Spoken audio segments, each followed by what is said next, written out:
Heather Hakes is a mindset coach, speaker, and author of Take the Leap.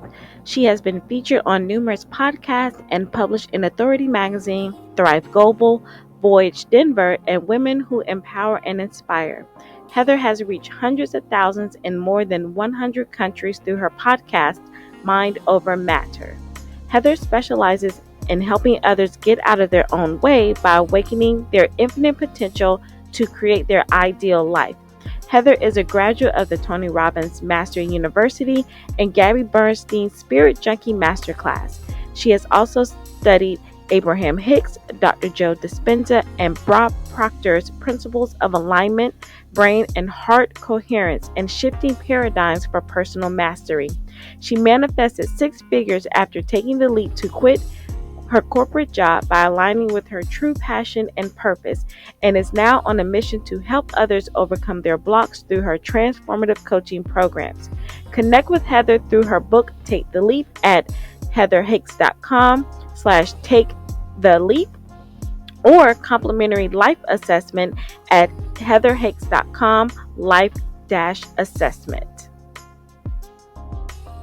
All right. Hi, Heather. Thank you so much for joining me. So let's jump right into what we're going to talk about, from resume to reinvention to remarkable. And right before we go in, I understand some of your background, but I want to know about a pivotal time in your life where you knew you were meant for more, but probably didn't take the steps. But when did you know that you were meant for more? Pretty much my entire corporate career. And I had spent nearly a decade in corporate, and I remember complaining to my parents through most of my 20s. I felt like I was a hamster going on a wheel, dreading Monday, cheering on Friday, week in and week out. And so I had felt it for years before I finally followed the nudge and took action. Okay. And how do you define meant for more? Because I know we throw that phrase around a lot. Like, how do you define it? I define it by, we all have an intuition and we all have the ability to tune in. And I want you to know that fear is loud. Fear creates a lot of mental chaos, but your intuition is subtle. It is quiet. A lot of times it's a feeling. People say, listen to your gut. It could be a gut feeling, literally visceral, in your stomach, in your chest, in your heart, in your throat. You might hear or have a thought. I years ago, when I was learning how to tune into my intuition, I would kind of play with it. But anyway, the way I knew is because I had this like longing, this aching, that what I was doing wasn't in alignment with like my authentic self. And so if you have that feeling, you're unfulfilled, I literally remember this in my 20s. I would Google, how do I find my purpose? Like, what am I meant to be doing? I was seeking. So if you're seeking information based on that aching feeling, that's your nudge. Okay, great. And that leads us to the next part. So, as you're feeling that nudge, you're feeling that tug, kind of walk me through like the thought process, because I want to make sure that the people are watching, they know, they hear this a lot, but we're really getting down to the nitty-gritty of what really goes on in your mind for you to take that step and acknowledge that intuition, as you said. So what's the question directly? So what your thought process, like how are you thinking in your mind of, you're like, okay, I feel this, I know I'm meant for more, but how do you take that feeling to go into action, because there's something that happens in your brain? Okay, so for me, I took some steps. The first step I took was it was summer of 2016. I joined a mastermind group on literally the dream starter, how to quit your 9 to 5. So that was my first step. I joined a group program. I'm surrounding myself with like-minded individuals wanting more, and I'm learning from someone who's already done it. Then the next step, a few months later, I got my first one-on-one mindset life coach. And then, so I just want you to know, it's not like it didn't happen overnight for me. But what happened, I remember the spring of 2017, I think it was like February, March, I finally wrote out my resignation letter. Mm-hmm. And I used to work in oil and gas at the time, and every March is when we got our annual bonus. So I certainly wasn't going to leave before that. But I had written my letter months before I actually took action. So even then, like I kept playing it small in my comfort zone because there was a lot of fear. And look, we're all going to experience fear, fear of the unknown, fear of failure. Some people have fear of success, but I've learned to let that fear fuel me, not rule me. So anyway, fast forward to, it was May. I remember it clearly. It was a Thursday afternoon. My boss had emailed me some other assignment and I was fed up. In that moment, I pulled out my resignation letter. I signed it, called my friend J Ray down the hall, and I was like, I'm going to go give notice. I'm walking down the hall, scared, sweating, shaking, walked into his office, sat down, and literally handed it to him. And so that's why, like, when you feel the feelings, our body does not know the difference between fear and excitement. It's the same thing: sweaty palms, racing heart, those butterflies. But when you can let fear fuel you and realize, okay, I'm actually, this is the direction I'm meant to be going in, and follow those. So, long story short, I gave my notice, and the next day, my boss's boss came to my office. I heard you're leaving. We're going to miss you so much. Also, by the way, here's your payout. And I was like, what? So this is where I want people to understand: when jump and let the net appear. And I've heard this very similar story to many other people who followed their nudges quitting corporate. But I ended up with a six-figure payout from the company's IPO. That's when we went from private to public on the stock exchange. I didn't know I was getting any, but can you see how when you follow those nudges, you will always be supported? The resources you need, that I'm getting chills, the people you need will come your way. And this has happened to me time and time again. So my message: feel the fear and do it anyway. So I like that thought process because you were saying that although you still had the fear, people are waiting for fear to just go away, and it's not. You No. kept taking small little steps to Yes. go. You were like, I don't know, but this feels right. I'm going to do it. So that's part of the thought process that I wanted people to hear, because I know we hear the I guess the lingo out there, but people want to know, like, what did you actually do? And you laid out some things. I wrote my letter, I joined a group, I got support, I got a coach, I got focused. I called a friend. So thank you Yeah. for laying out that thought process. So the next part is we hear a lot of people that stay. They want to take the jump and then they don't, or they do take the jump and then they stop. So I want to know, what do you think is keeping people at a certain level? So I have three guesses. You can either elaborate on one of my guesses or you can throw them out the window and come up with your own. So one guess is people are only they're staying where they are because they're seeking the accolades and awards, in their comfort zone, whether that's in a corporate setting or some other setting where they're getting awards and they like that, so they stay. Or they are afraid of breaking out of a traditional kind of role and or a mold to do something new, so they stay. Or they are afraid of scaling through to a higher level because they get comfortable. Once they break out, I was like, okay, I've broken out. I don't need to go any higher. So what do you think? Do you think those are why people stay? Or do you have another thought? Another. So what I heard in all three of those was it's all fear-based. But fear is a symptom. And if you think of an iceberg, the tip of the iceberg is fear. So that's where procrastination comes in, self-doubt, limiting beliefs. But when you get to the root cause, which is what I do, especially with my coaching clients, the underlying root cause that are keeping us stuck in our comfort zone are one of two things: feeling unworthy or not enough. And that happens in all areas of life. So if you really drill it down, for example, I remember when I started, so I'd already taken the action and then I had to face myself. I had major imposter syndrome. Who am I to do this? Who's going to listen to me? And so those little nagging voices you're going to face those, but that is your opportunity to overcome them. You have to create, life is a mental game. If you have to create confidence, belief, you have to have that vision and that why. And when I took the focus off of me, because underneath, not enough or maybe unworthy of success, I realized if I could help one person in my shoes feeling that pain of unfulfillment and lacking purpose, that was worth it to me. So that why is what drove my consistent action, creating content, showing up every single day. And then when you're showing up in that mindset and that energy, that's how you will be a magnetic force, drawing the people, the resources, the clients, whatever it is, to you. but you got to get out of your own way. Okay. And so you said that you are a mindset coach, and let's think about like a client that you have, and I know that you have a resource about an assessment. So can you talk about how does that resource as a mindset coach, how could that be like the first step for someone to get out of their own way? Sure. So what you're referring to on my website, I have what's called the life assessment.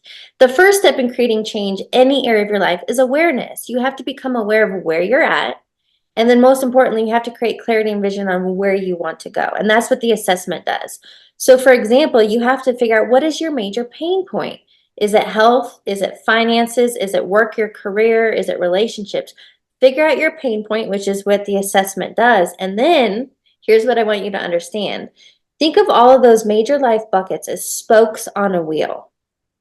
What is the common denominator, the center point? You. Mm-hmm. So when you understand, when you change from the inside out, life is literally a mirror. So look, where I was in my entrepreneur journey, I was sitting in self-doubt, procrastination, and imposter syndrome. And you can see how sitting in that space, that energy created literally $0 in my bank account and zero clients. When I flipped the script and reinvented myself, which is what this is all about, you're constantly reinventing yourself. I got clear on what I call creating version 2.0. So I got clear on the business I wanted to have, and I reverse engineered who would I have to be in order to obtain that end result. And that's when it was the confidence, consistency, taking action, belief in myself. And that's how I created all of that. Okay, great. I do like that part of a life assessment because I do think people just jump out there and with everything, whether you went traditional education or not, there was some starting point, and I think people forget you do have to find out where you're starting to know where you are going. So one reason why I did reach out to you is because I know that you had some kind of formal education or training and you went down that route and went to corporate. So I know a lot of people say, well, you don't need a degree, you don't need school, this, that, and the other. I get it in a way. However, I think there are some skill sets that could benefit someone, even if they're transitioning into entrepreneurship. So can you think about something in your either career training or school training that not the content necessarily, but the skills that you acquired that has helped you move on into becoming an entrepreneur and starting your business? Gosh, the things that we weren't taught in school, that is what we really needed to be taught, which are life skills and truly understanding like the psychology behind our behaviors and our habits. If I had known all of that, but again, you're talking about skill set. So if I understood on how to be proactive instead of reactive, how to, and again, that comes down to stress. Most people are living in high stress, which creates burnout. And so that you're on this constant emotional roller coaster. If I had known what I know now, even 10 years ago, I would be in a completely different space. So really, I think the important skills to understand is the neuroscience behind like how we're creating our reality. And then again, it is the business skills, that skill set. I've had to learn a lot: marketing, tech, social media, copywriting. But now in the age of AI, I mean, there's so many tools at our fingertips. Again, it comes down to the confidence and the consistency. Like you can learn skills, Mm-hmm. but you have to have the mentality first. Yeah, I'm glad he said that because I do. There are people who are like, okay, they're in a transition. They're focusing on building their resume. They know it's not enough, but then you get people saying you don't need to do any of that. Like I said, either a lot of degrees or a lot of training. But like you said, because you've done that, and this is what I'm hearing from you, with that background, with that experience, you are capable of learning any other skill that you need to acquire. It's just your your mind that you need to work Yeah. on. Well, I did it all backwards. And again, this is what I would tell my younger self. So in the personal development industry, there's this really big thing about the 80-20 rule. Mhm. 80% mindset, 20% mechanics or strategy. And most people flip Yeah. that and go all in strategy. I spent thousands of dollars on my website. I got a business coach. I took copywriting courses. I was doing all the strategy and the mechanics, the exterior. But remember, I was sitting in self-doubt, imposter syndrome, and procrastination. Had I gotten the mindset piece right first, Right. and then took action, I would have saved myself a lot of time and money. Exactly. I totally agree with that. You kind of answered this next question about what is one question you wish you would have asked yourself. So helping the people that are watching to try to save them, because this is one reason why I'm doing this, to save you from making these similar mistakes. What is one question you wish you would have asked yourself? You already said, let's go 10 years, or you can go 5 years ago before coming in. I don't think it's a question. It's more, I think another thing that holds people back is perfectionism. I've never had that problem. I very much just jump head first and I just like, I get in there and I figure it out and it can be messy, but I at least get started. So I've never had that problem. But I know a lot of people do. I have to have it all right. I have to have the certification. I have to have, no, you don't. Get started with what you have, where you're at right now, and figure it out as you go. So I guess if anything, I would have started earlier. So can you explain a little bit about what would you have done to start earlier? Because we do hear that, like just do it anyway, just get started. So like what is something tangible that you could have said, you know what, I should have started this thing. Well, I guess even in that, no, like I never want to live in regret. And so Mhm. I think you also have to realize you're exactly where you're meant to be right now. Like I needed all of that to happen. I had to go through 10 years of corporate. I had to get to that Mhm. aching feeling in order to take action. So I think it's really just it's going to be cliche. But like trust where you're at in your journey and like just grow through what you go through. But when you feel those nudges, take action then. Don't let it be like, because I had felt the nudges for years before I took action. But I wasn't ready when I was 27. I was ready when I was 32. Okay.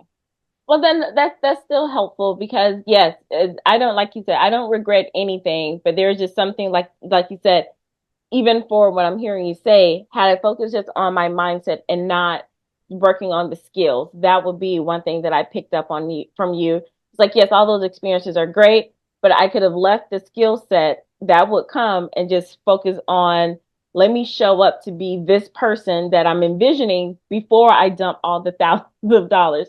And then that way it could have accelerated because you're going to invest either way, but it was Yeah. the timing of when you're going to invest. Okay, I got it. Thank you. So, one of the last questions before I ask you this bonus question. So, with all of the books, programs, coaches, and everything that are out there, why do you think people are still, and don't, you can't say fear.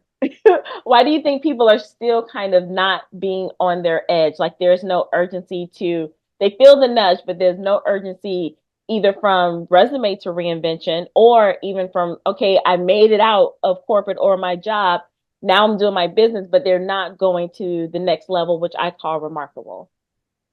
It's the application piece. I also found myself here. I can only speak from experience. Mm-hmm. I, at one point, became a self help junkie. You know, a lot of people refer to all the books on your shelf help. Yeah.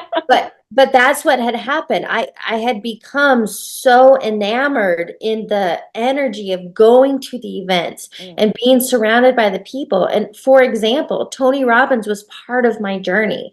I went to 7 events in 9 months. He's all Oh, about wow. full immersion, and I drank the Kool-Aid. It was part of my journey, but what Right. that environment is not sustainable. You Mm-hmm. literally are chasing that next high. So it wasn't until I was like, oh, apply what I'm learning. Read the, and now, I mean, I've done this for the last few years, but when I read books, I'm highlighting the key takeaways. I'm creating frameworks and how to apply it into my life. And especially as a coach, how to teach this to my clients. So that's the piece people are missing, the application. Here's a prime example by learning about, like the saying is, knowledge is power. No, it's not. It's Right. potential power. Application is power. Experience is power. So, for example, does learning about nutrition and learning about workouts make you healthier? Nope. not on their own. You actually have to take action. You have to Yeah. get movement. You have to go to the gym. You have to meal prep, eat smaller. You actually have to have that experience, which is called wisdom. So I would say the piece people are missing are the application. Apply what you are learning and you will go faster, further. I love that. That's another tool or strategy that I want to make sure that I highlight because I do want this to be action based, this conversation where you said that it's not just about you going to the events. That was great. But now what you do is you read something and you use your own brain to think about what you're reading and creating a framework in your head. And I love that. I want people to hear that, stop reading these books just to say you read it. Take what they say, figure it out in your brain and think about it and then create a framework, even if they're not a coach, but you can still do it in your everyday life. So that was a great tool and tip. So bonus question, because this went, you hit the nail on the head. So I thank you for sharing all of your wisdom. And so what's one thing as we wrap up that you are currently working on that when it happens, it would just mean so much to you? So I'm actually in a different space now. I don't talk about projections and things. I want to share the experience of having it. Okay. But I guess what I will talk about is I am always setting like the next mile marker because wherever your attention goes and whatever you're focused on, energy flows. And so that's why to keep myself intact, to stay intentional and mindful. But I break it down. Like, what can I do this week? What do I want to experience this month? And even like at the start of each year, I think in terms of, and I write out what I call a manifesto. So I pretend, and I already did this for this year, but in December of 23, I wrote out my 2024 manifesto and I wrote in present tense everything that had happened for the year. And I've been doing this for years. And it is amazing by having the clear intentions, business goals, health goals, travel goals, places I want to see and experience. When you write them down, so that would be the takeaway. Write these goals down and keep them top of mind, and things just come to fruition. It's amazing how things manifest when you show up every day. Okay, so you're saying that, okay, I'm not going to think about it because technically you've already thought about it. Well, I'm just saying I don't share things until they've already transpired. Okay, okay, Because look, got it. here's what can Mm-hmm. happen. I think it's great to have intentions and goals, but a lot of times when you share these big goals, Mm-hmm. if you share them to individuals, their limiting beliefs or what they feel is possible may limit you. And Okay. so my whole thing is to lead by example and then to teach people how to create their best life. Okay, so the takeaway is that she has them, people that are listening. So don't say that, oh, I don't have it. She has them, but just understand like her framework and her approach to it. So I don't want people thinking that, oh, I don't have to think about anything. Yes, you do. But I totally get it. I just want to make sure I wrap that up in a nice little bow. Well, and I don't put limits. Like I don't do Yeah, the 5-year goal. I don't do the 10-year yeah, goal because things can happen way faster than you can imagine. exactly. But I have tangible goals, dollar amounts in my business, number of clients, number of trips, like things I want to experience. They're very tangible, clear, and specific. I talk about them after the effect. Right. Okay. I love that. That is a great approach and that really fits into the whole mindset piece of your business. So I really appreciate your time with us. Everyone, thank you so much for watching. All the information, if you want to contact Heather, will be put up together in a bundle. You'll find the information down below or connected with you once we start and kick this off. So thank you so much for listening and learning with us and stay tuned for our next guest.